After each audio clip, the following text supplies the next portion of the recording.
A Cacho Bochinche fui muchas veces y un día me echaron. Ahí va, yo creí que te habían echado compitiendo en algún juego. No, me echaron porque yo iba siempre a garroñar Ricarditos. Porque en la tribuna siempre regalaban los Ricarditos. Estaba atrás de la baranda y me acuerdo que pasó Pelusa Pintos, disfrazado de Pelucita, repartiendo los Ricarditos. Y yo que estaba, a mí, me salteó. Y siguió por el otro lado. Y yo le grito, dame un Ricardito, payaso de mierda. Siempre que cuento esta anécdota y se la cuento a él, él no se acuerda. Pero es un show. Sí, yo mamé Cacho Bochinche de chico. Y para mí Cacho Bochinche era lo que iba. Nunca me imaginé que iba a terminar trabajando con él tantos años.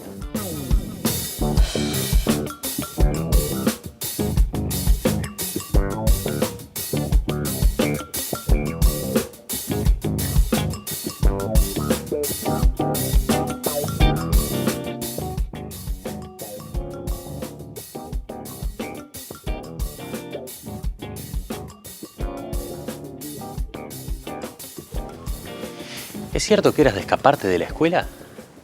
Sí. ¿Mucho? No, pero lo dejé de hacer el día que me agarraron. ¿Cómo fue? Yo me escapaba de la escuela y me iba, por ejemplo, lo primero que hacía, yo planeaba todo, no era nada. Yo planeaba, bueno, hoy no voy a la escuela, pero entonces tengo que llevar el maletín, ¿no? Y me llevaba un bloque así de hojas, lápices, porque a mí me encantaba dibujar, era lo que más hacía. Y me iba o a alguna plaza del centro, porque me encantaba caminar por el centro, o a algún cementerio. Por lo general el cementerio de La Teja, que me encantaba el cementerio. Entonces ahí no volaba una mosca, era una tranquilidad, yo me sentaba en un banco y me ponía a dibujar. Un día hice lo que hacía siempre y vuelvo a mi casa y estaba re cansado, muerto, llegué muerto. Y mi tía, porque a mí me criaron mis abuelas, mi casa estaba llena de mujeres siempre, me dice, ¿cómo te fue en la escuela? Bien, bien. Pero estoy muerto, estoy cansado. Y aparte se me notaba en la cara, estaba destruido. No sé, había caminado pila, porque a mí me gustaba caminar. Y me mira y me dice, vos no fuiste a la escuela. ¿Cómo no ir a la escuela? Fui a la escuela. Ahí uno pone cara de piedra. Y ya me empecé a poner nervioso. No, vos no fuiste a la escuela. Yo sé que no fuiste a la escuela. ¿Por qué no me decís? Decime la verdad, porque mirá que yo sé que no fuiste. Y me entró a acorralar hasta que le dije que no había ido. Y bueno, me ligué una que ni te digo, y a partir de ahí nunca más, porque me delato siempre. ¿Así? Sí, yo no sé mentir. A mí con los ojos se me nota. Todo el mundo me saca cuando estoy mintiendo, no sé por qué, es algo que no sé. ¿Supiste cómo se enteró tu tía? No, me dice que se dio cuenta por mi manera de... No sé, algo le dijo que yo no había ido a la escuela. En realidad nadie le había dicho nada. Pero me vio raro, me vio diferente a todos los días, que cuando yo llegaba, me vio demasiado cansado y tiré el bolso al sillón y me desparramé y dije, este no fue a la escuela. Qué bueno. Y me entró a apretar y vio que me puse nervioso. Yo tenía 9, 10 años y largué todo. No voy a aguantarme. No, era mucha presión. Sí, mucha presión. Me faltaba el foquito acá arriba y que me sentaran en... Sí, no, fue demasiado. Por lo que decís entonces ya de muy gurisito el tema del dibujo estaba presente. Digo porque lo creativo sí. con lo visual es como un signo de tu vida, ¿no? Sí. Yo empecé dibujando de muy niño, de muy chiquito. Mi padre era buen dibujante, no se dedicó a eso. Pero siempre que llegaba a casa... Perdóname, ¿por qué no se dedicó tu viejo? Mi padre es de una cultura en donde tenías que tener una profesión que te diera un salario todos los meses y en donde estaba mal visto que fueras un artista. O sea, está bien, dibujas divino, pero eso no genio, es un trabajo. Pero eso no es un trabajo, eso es un hobby. Y bueno, y mi padre se quedó con eso y toda la vida fue repostero, pero dibujaba muy bien y pintaba muy bien. Estoy pensando que un repostero también tiene que meterle creatividad a la cosa. Él hacía unas tortas que ahora son muy conocidas, o sea, en programas de televisión salen, que hacen esculturas con las tortas y te hacen una guitarra en forma, y te hacen postres en formas de catedrales. Bueno, él lo hacía eso hace 50 años atrás, más. ¿Lo mirabas para...? Muy famoso era dentro de su medio, ¿no? ¿Lo mirabas para aprender, supongo? O, Todo perdón, el lo mirabas tiempo. con curiosidad capaz, pero ahí fuiste aprendiendo. Todo el tiempo, sí. Aparte yo tenía fijación con los cocodrilos. ¿Así? Y siempre que venía le pedía que me dibujara un cocodrilo. Y él hacía... Y yo con los ojos así, me daba la hoja y yo después trataba de copiarlo. Y así empecé. Supongo que tenía talento natural ya para eso.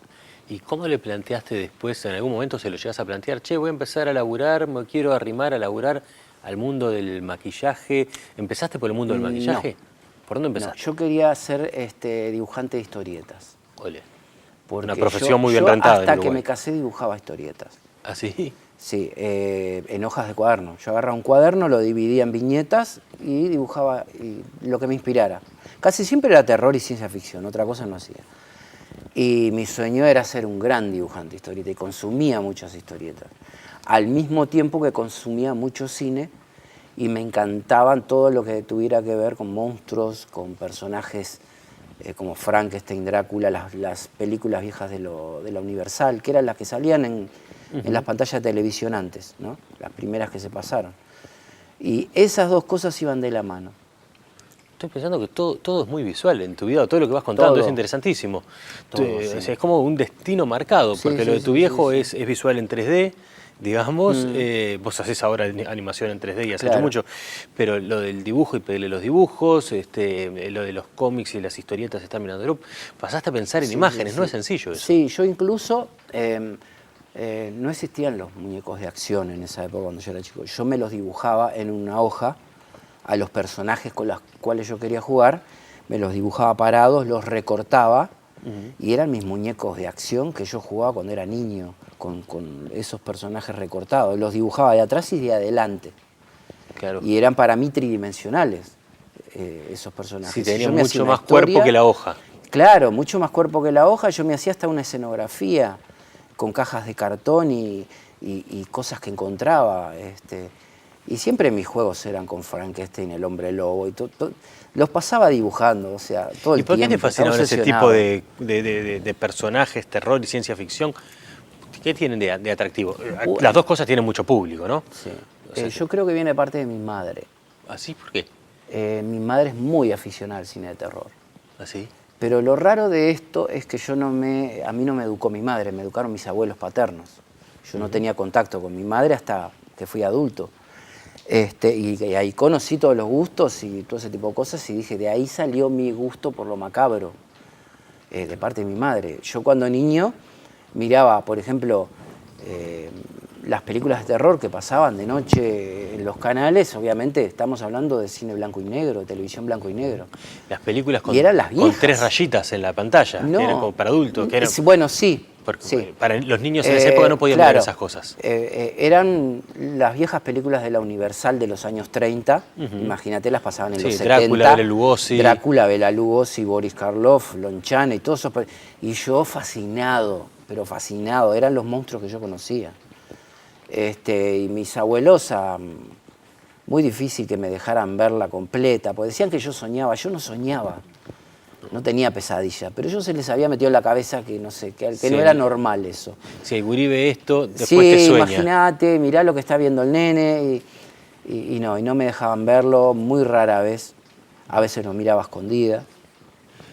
Sombras Tenebrosas fue una serie que yo la vi en los años 70 y Te voló la no sé cabeza. cómo me dejaban ver eso. Quiero retomar lo otro porque me quedó ahí colgado. Porque ahora estamos viendo intereses tuyos y más, pero hablamos del dibujo y vos quedamos con ese sueño de historietista Sí. de fama mundial.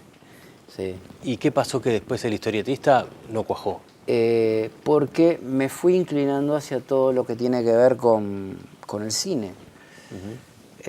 Cuando yo me casé ya me había dado cuenta de que mi carrera no iba por el lado del dibujo.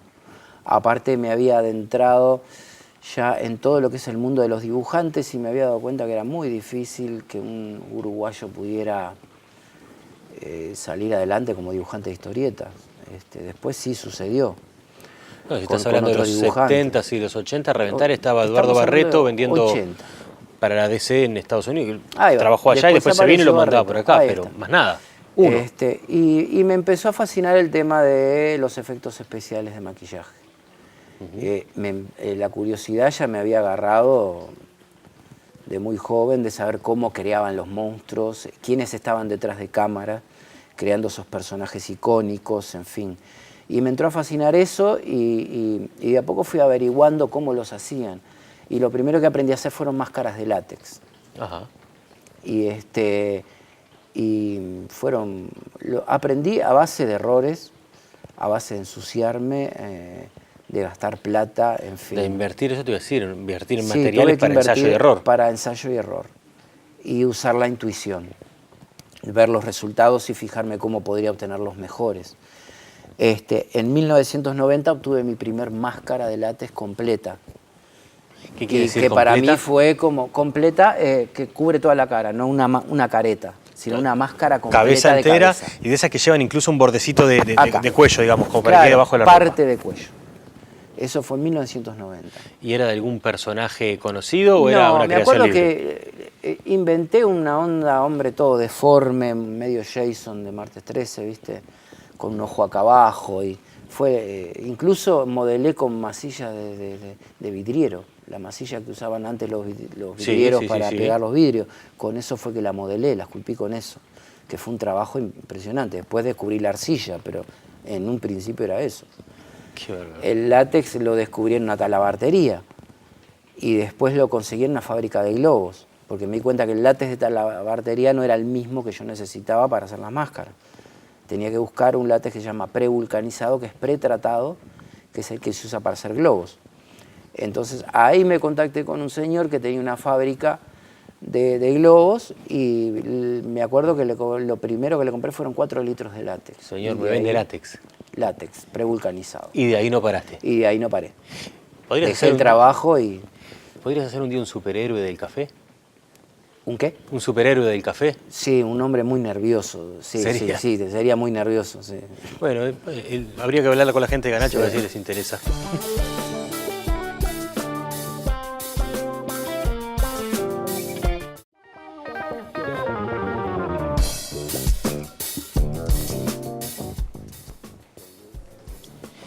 ¿Cómo llega ese muchacho al que le gustaban la ciencia ficción, las películas de terror, dibujar esos personajes y demás, a un programa icónico y un éxito infantil como Cacho Bochinche? Pa.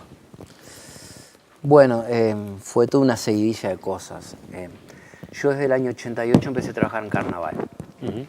Entonces a mí me encargaban muñecos de polifón, me encargaban máscaras, y cosas por el estilo. Y un día, hablando con Cachito de León, me dice, pa, vos tenés que ir al canal 12 y te voy a presentar a Cacho de la Cruz, me dice.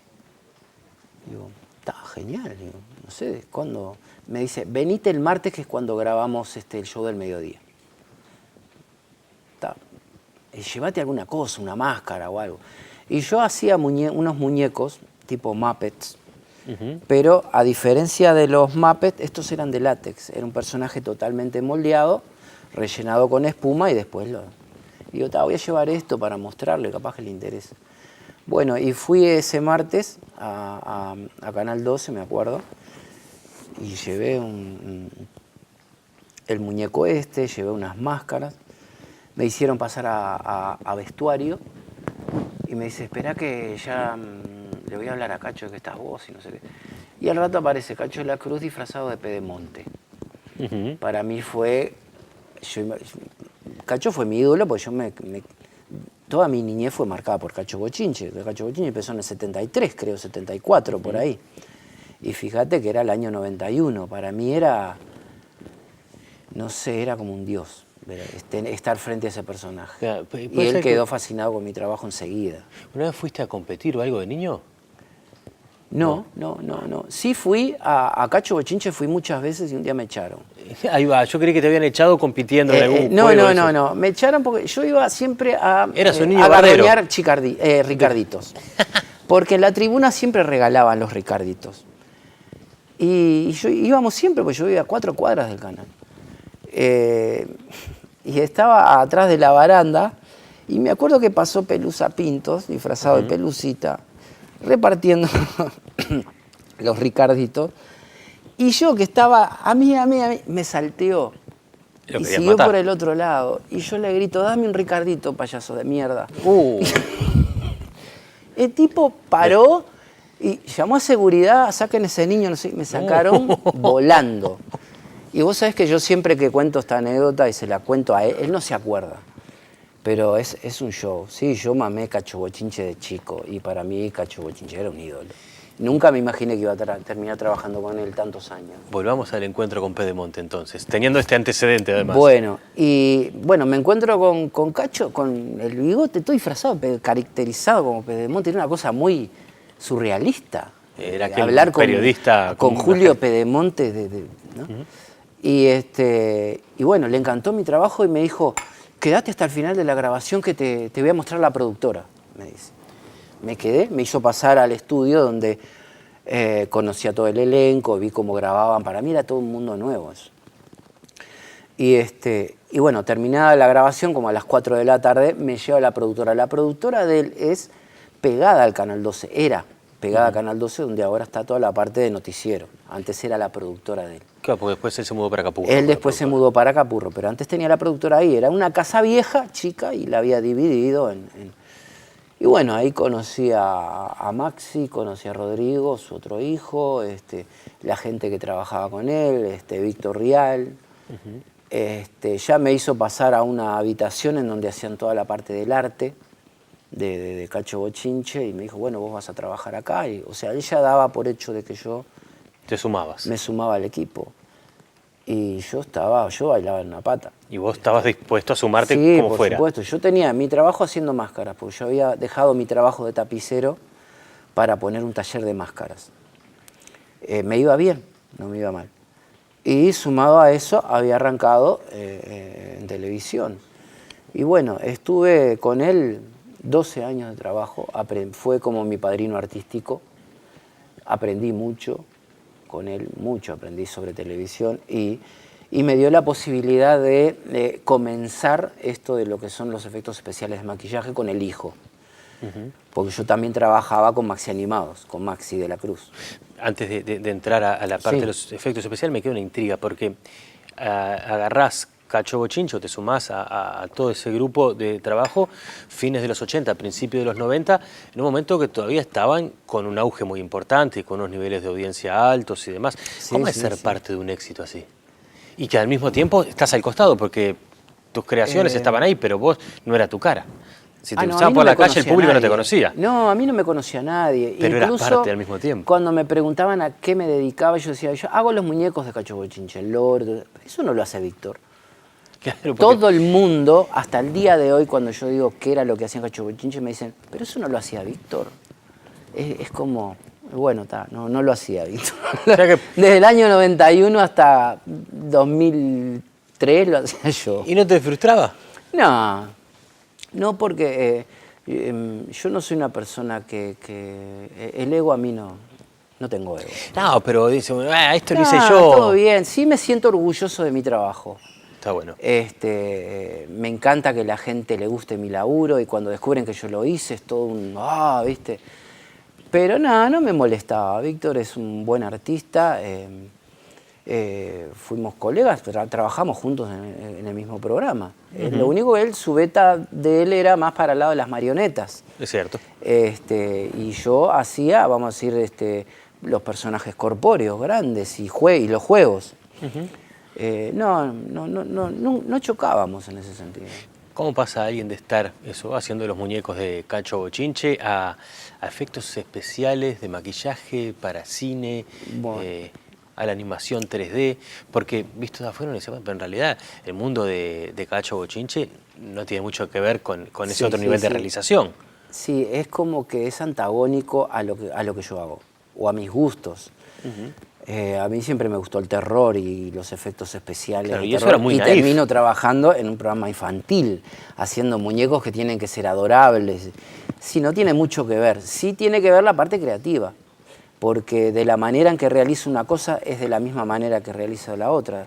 La única diferencia es el diseño, pero después es el mismo trabajo.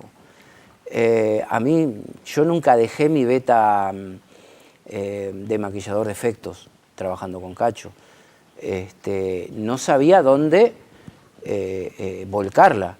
Me llevaban muy pocos proyectos para hacer cosas. El cine, no tenemos una industria cinematográfica grande, y en aquella época menos. Entonces, trabajaba mucho en carnaval, en piezas publicitarias, que me contrataban para hacer diferentes cosas.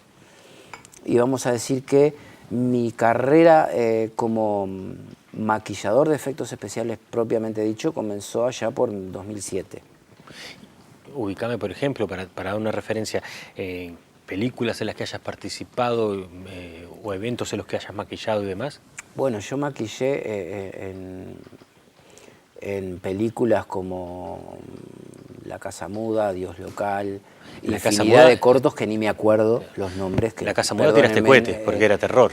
Sí, pero aún así hice trabajos de prótesis, o sea, me encargaban una lengua falsa, porque en una escena la protagonista le arranca la lengua al tipo y la tira y yo tenía que hacerlo en gelatina porque tenía que ser muy realista, cortes y ese tipo de cosas, que en realidad no es mucha cantidad para una película. A veces tú contás los efectos especiales de maquillaje en una película como La Casa Muda y notás que no superan más de 8 en realidad. Sí trabajé, por ejemplo, para Fiesta Nibiru, hice mucho más cantidad de efectos especiales ahí y de diferentes tipos de efectos especiales, desde prácticos hasta de maquillaje. A ver, ¿cuál es la diferencia? Por ejemplo, una cosa que dijiste recién, que hiciste cortes. Si entiendo bien, son un aplique que se hace a la piel, que hace parecer que yo, por ejemplo, estuviera acá con esto abierto al medio. Ahí está. Ese tipo de efectos, eso es una de las tareas de un maquillador de efectos especiales, realizar o deformaciones, en fin. ¿Y las otras? Porque recién dijiste que... Y las otras, por ejemplo, son desde hacer un personaje, por ejemplo, tomemos Fiesta Nibiru. Fiesta Nibiru tuve que hacer degollar al protagonista en cámara, en primer plano, que tipo se pasa el cuchillo y hacer que eso se crea. La sangre, 5 litros de sangre por la herida. Eso es un efecto práctico. Efectos de maquillaje, tuve que maquillar a la protagonista como que había agarrado un virus alienígena y iba toda maquillada de pie a cabeza. Otro efecto práctico es, por ejemplo, tuve que hacer un bebé mutante que movía las manos y la boca y todo eso para una escena en donde ellos están mirando un video de YouTube y aparece el bebé mutante, entonces había que hacerlo. Otro efecto práctico es, por ejemplo, tuve que hacer, no sé si tú recordás, Cazadores del Arca Perdida. Sí. El final de la película, cuando pasan los fantasmas y se derriten, los nazis se derriten todos, bueno, tuve que hacer exactamente el mismo efecto para uno de los protagonistas de la película. Entonces tuve que hacer una cabeza en diferentes capas de gelatina de colores y con una pistola de calor ponerme a cierta distancia, prenderla y dejar que todo se fuera chorreando mientras se filmaba, y eso después lo pasan a cámara a alta velocidad y te da ese efecto que la persona se está derritiendo hasta quedar el cráneo nada más. O sea, son todas diferentes técnicas que hace un maquillador de efectos especiales, ¿no? ¿En algún momento tu padre entendió que es un trabajo? Sí, mi familia sí. Sí, después que empezaron a ver que Roberto Parada trabajaba para Cacho Bochinche, me transformé de la oveja negra a la celebridad de la familia. Fue así. Y cada cosa que salía en televisión, esa la hizo mi sobrino, eso lo hizo mi hijo, y era como... Y me hicieron notas, algunas notas en periódicos y revistas, también ya me encuadraban y pasé a ser como, de ser la oveja negra pasé el ídolo. a ser el ídolo o el artista de la familia, ¿no? Y eso es hasta el día de hoy. Eso pasa hasta el día de hoy. Gracias por la charla y por favor, por todas las alegrías que desde esos trabajos nos ha generado a los que hemos sido públicos. Sí, muchas gracias. Y espero dar muchas más alegrías todavía. Y por las que vendrán, y esperemos que tenemos años. Hasta que en silla de ruedas me voy a maquillar igual. O sea, pienso trabajar hasta que me llegue la hora. Es lo que tiene la pasión, ¿no? Me apasiona. En esto no hay jubilación. Voy a agregarte una, más allá que porque le he preguntado a distintas personas que han venido acá, ¿cómo es darse cuenta que uno tiene la pasión? Tiene una pasión por algo. ¿Cómo se vive en el cuerpo? Hay quien dice es como una trompada que te sacude y decís es esto y es lo que quiero hacer toda mi vida. ¿Cómo es para vos tu pasión? No sé, es cuando te acostás a dormir y estás trabajando mentalmente y te ves sentado en un taller haciendo algo y ya desde ahí estás trabajando. Y aún así sos feliz, no es que estés Y sos descansando feliz. menos. No, no me cansa esto a mí. No me imagino haciendo otra cosa. A veces he agarrado otros trabajos, a veces por un tema económico, porque en este país es difícil vivir de esto. Pero yo acepté vivir las reglas. O sea, yo vivo de lo que me gusta y esto tiene pros y contras. Y es lo que acepté. Entonces no me quejo mucho. Gracias por la visita, Roberto. No, por favor, un placer estar. Muchas gracias a vos.